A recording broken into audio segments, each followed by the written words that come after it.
pemerintah kembali memperpanjang pemberlakuan pembatasan kegiatan masyarakat atau PPKM level 2, 3, dan 4 di Jawa Bali mulai 10 hingga 16 Agustus mendatang dengan sejumlah catatan. Perpanjangan diambil untuk menjaga tren angka penurunan COVID-19 di Indonesia yang menurut data pemerintah telah menurun hingga 59,6%. Dari data yang didapat, penurunan telah terjadi hingga 59,6% dari puncak kasus di tanggal 15 Juli 2021 yang lalu. Momentum yang sudah cukup baik ini harus terus dijaga. Untuk itu, atas arahan Presiden Republik Indonesia, maka PPKM level 4, 3, dan 2 di Jawa Bali akan diperpanjang sampai tanggal 16 Agustus 2021. Namun menurut epidemiolog Universitas Airlangga Windu Purnomo, data penurunan kasus COVID-19 seharusnya dibandingkan pada saat sebelum PPKM darurat diberlakukan, yakni pada tanggal 3 Juli lalu, bukan membandingkan dengan lonjakan kasus tertinggi pada 15 Juli.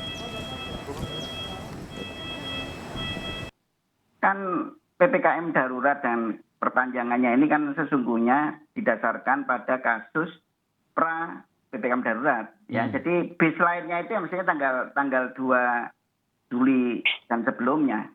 Baseline untuk dibandingkan dengan apa yang terjadi sekarang ya kan. Kan tujuan PPKM darurat kan dengan perpanjangannya untuk menurunkan kasus sampai sebelum sampai keadaannya sebelum PPKM darurat kan begitu kan. Dan PPKM darurat itu muncul karena tuh kasus itu tinggi. Jadi sebetulnya harus lebih rendah daripada tanggal 2 Juli semuanya.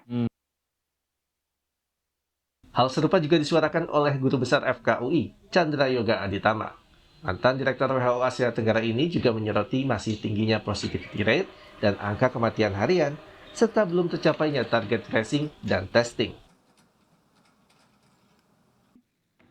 Harus jadi perhatian utama adalah angka kematian ya. Angka kematian masih juga 1.500 total nasional per hari.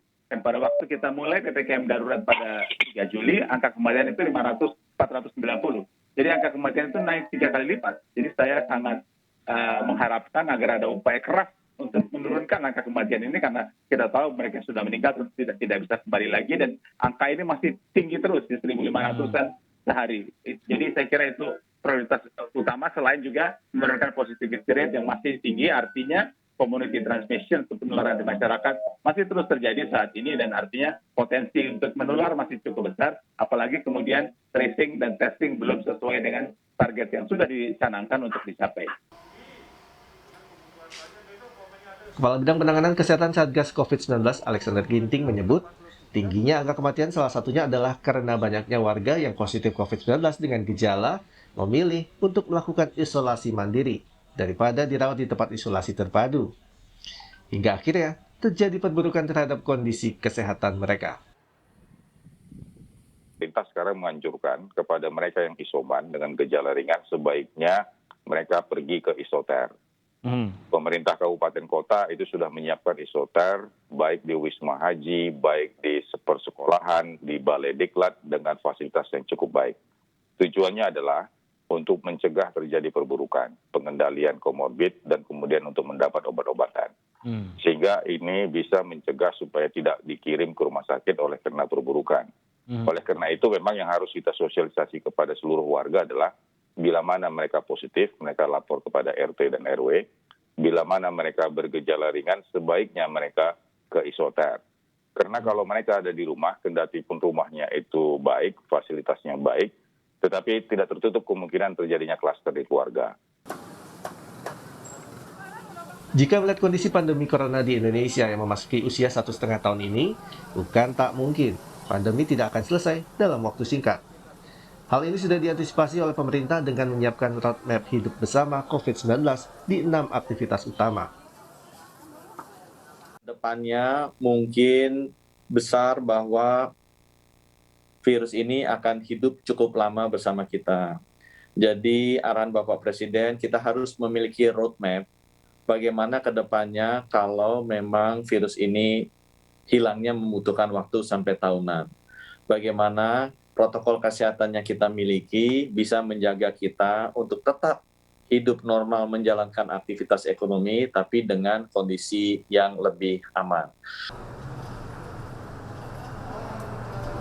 Kita semua berharap pandemi ini bisa segera berakhir. Upaya pembatasan aktivitas warga yang dilakukan pemerintah demi menekan penyebaran virus corona ini tak akan membuahkan hasil jika masih banyak warga yang tidak peduli dan abai dengan penerapan protokol kesehatan dalam kehidupan sehari-hari, baik demi menjaga diri sendiri maupun orang lain. Tim Liputan, Kompas TV.